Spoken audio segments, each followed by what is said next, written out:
በስመ አብ ወወልድ ወመንፈስ ቅዱስ አሐዱ አምላክ አሜን።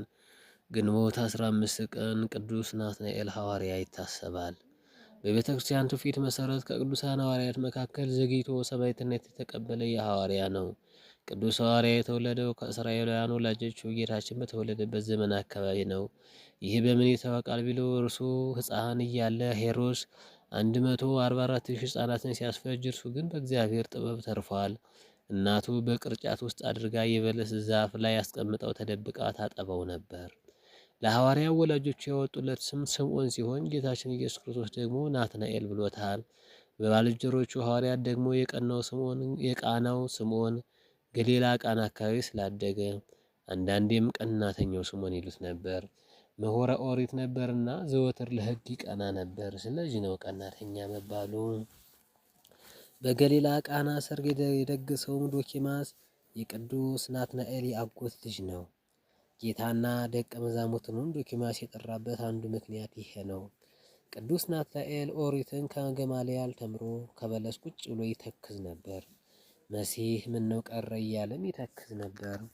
ማእምረ ኅቡዓት አምላካችን ክርስቶስ ይህን አውቆ በፊልጶስ አማካኝነት ጠርቶታል። ናትናኤል ለጊዜው ተከራክሮ ነበር። በኋላ ግን የጌታችን ማንነት በደቂቃዎች ተረድቶ አምነዋል። ጌታችንም ክዳት፣ ሽንገላ በልቡ ውስጥ የሌለበት ንጹሕ እስራኤላዊ ሲል አመስግኖታል። ሐዋርያው ቅዱስ ናትናኤል ከጌታችን እግር ስር ምስጢረ መለኮትን ምስጢረ መንግሥተ ሰማያትን ተምሮ በጸጋ መንፈስ ቅዱስም ሰክሮ ብዙ አሕዛብን ከጨለማ ጣዖት አምልኮ ወደ ብርሃን አሚነ ክርስቶስ መልሷል።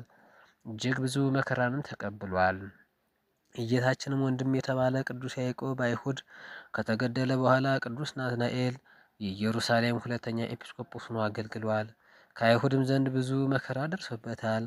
በመጨረሻም በዚህች ዕለት በሰማዕትነት አልፏል። በገድለ ሐዋርያት ላይ እንደተጠቀሰው ቅዱሱ ሰማዕት የሆነው በ150 ዓመቱ ነው። ያ ማለት ደግሞ ሐዋርያት አባቶቻችን በመጨረሻ ያረፈው እርሱ ነው። ከሁሉም ሐዋርያት ያሰኛል። እግዚአብሔር በቅዱሱ ናትናኤል ምልጃ ሀገራችን ከጥፋት ሕዝቦቿን ከመቅሰፍት ይሰውርልን፣ በረከቱም አይለየን። በዚህች ዕለትም ቅዱስ ሚናስ ባሕታዊ፣ ቅዱስ ቀርጢኖስ ሰማዕት፣ 400 ቅዱሳን ሰማዕታት ይታሰባሉ። ጌታ ኢየሱስ ናትናኤልን ወደ እርሱ ሲመጣ አይቶ ስለ እርሱ ተንኮል የሌለበት በእውነት የእስራኤል ሰው እንሆ አለ። ናትናኤልም ከወዴት ታውቀኛለህ አለው። ጌታችን ኢየሱስም መልሶ እንዲህ አለው፣ ፊልጶስ ሳይጠራ ከበለስ በታች ሳለህ አየሁህ አለው። ናትናኤልም መልሶ መምህር ሆይ አንተ የእግዚአብሔር ልጅ ነህ፣ አንተ የእስራኤል ንጉሥ ነህ አለው።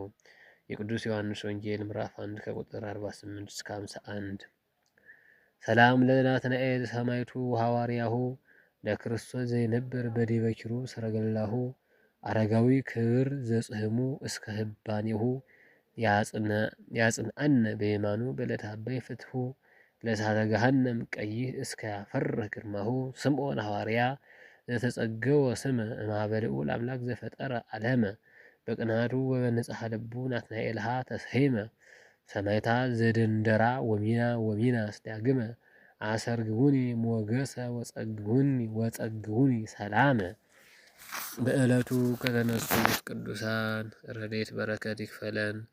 ወስብሐት ለእግዚአብሔር ወለወላዲቱ ድንግል ወለመስቀሉ ክቡር አሜን።